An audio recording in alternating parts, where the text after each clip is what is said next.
త్రయా వ్యవస్థలు అనేవి కనపడతాయి ఎక్కువగా. క్షీరదాల కండరాల్లో ఇవి కండర సూక్ష్మ తంతువులోని ఏ పట్టి ఐ పట్టీల మధ్య ప్రాంతంలోకి చొచ్చుకొని పోతాయి, అంటే అంతగా కనపడవు. అయితే వీటికి సంబంధించి ప్రతి టీ నాళికను సార్కోప్లాస్మిక్ రెటిక్యులం యొక్క అంత్య సిస్టర్నాలు సన్నిహితంగా చుట్టి ఉంటాయి. ఒక టీ నాళిక దానికి సన్నిహితంగా ఉన్న 2 సిస్టర్నాలను కలిపి త్రయా వ్యవస్థ అంటారు. కండర ఖండితంలో కాల్షియం అయాన్లు అధికంగా ఈ అంత్య సిస్టర్నాలలోనే నిల్వ చేయబడతాయి.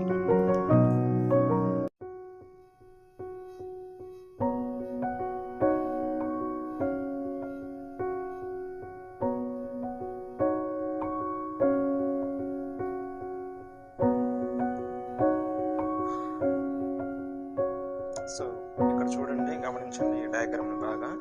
ఇది ఒక కండరంలోని ఒక చిన్న పార్ట్ అన్నమాట. ఈ పార్ట్ ఏంటంటే ఇది ఒక, చూడండి ఒకసారి ఈ కర్సర్ ఉన్న చోట గమనించండి. ఇది ఒక మజిల్ ఫైబర్, ఇది చిన్న మజిల్ ఫైబర్, అలాగే ఇది కూడా ఒక చిన్న మజిల్ ఫైబర్ అన్నమాట. ఇటువంటి మజిల్ ఫైబర్స్ కొన్ని వేల సంఖ్యలో ఒకదానితో ఒకటి కలిసి ఒక కంప్లీట్ కండరాన్ని తయారు చేస్తాయి. సో ఈ చూడండి, ఈ పొరను ఏమంటామంటే, ఈ మజిల్ ఫైబర్ చుట్టూ ఉన్నటువంటి ఈ లేయర్ని ఏమంటామంటే, సో ఇక్కడ చూసుకున్నాం కదా, సార్కో లెమ్మా అని పిలుస్తాం అనమాట.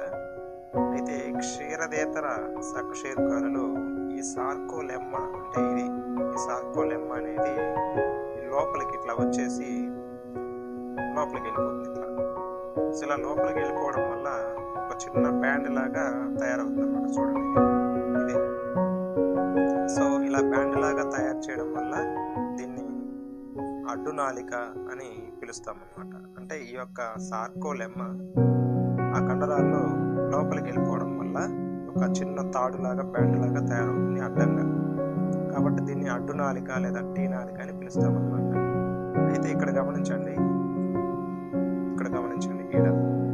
సో ఇది త్రయా వ్యవస్థ అని పిలుస్తాం. అంటే ఇది ఈ బ్లూ కలర్లో ఉంది కదా వలలాగా, ఈ బ్లూ కలర్లో ఉన్నదంతా కూడా మనకి ఏంటంటే సార్కోప్లాస్మిక్ రెటిక్యులం యొక్క సిస్టర్నాస్ అన్నమాట.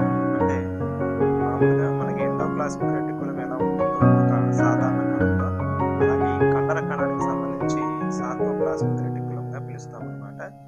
ఈ సార్కోప్లాస్మిక్ రెటిక్యులం కూడా నాళికలు, తెత్తులు, ఇట్లా కొన్ని భాగాలు ఉంటాయన్నమాట. సో ఈ నాళికలు అనేవి ఈ యొక్క బ్యాండ్తో కలిసి త్రయా వ్యవస్థగా ఏర్పడతాయి అన్నమాట. చూడండి, ఇటు సైడు నాళికలు ఉన్నాయి, అలాగే ఈ సైడు నాళికలు ఉన్నాయి.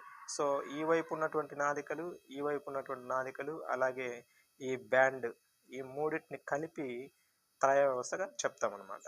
సో అర్థమైంది అనుకుంటాను. Thank you.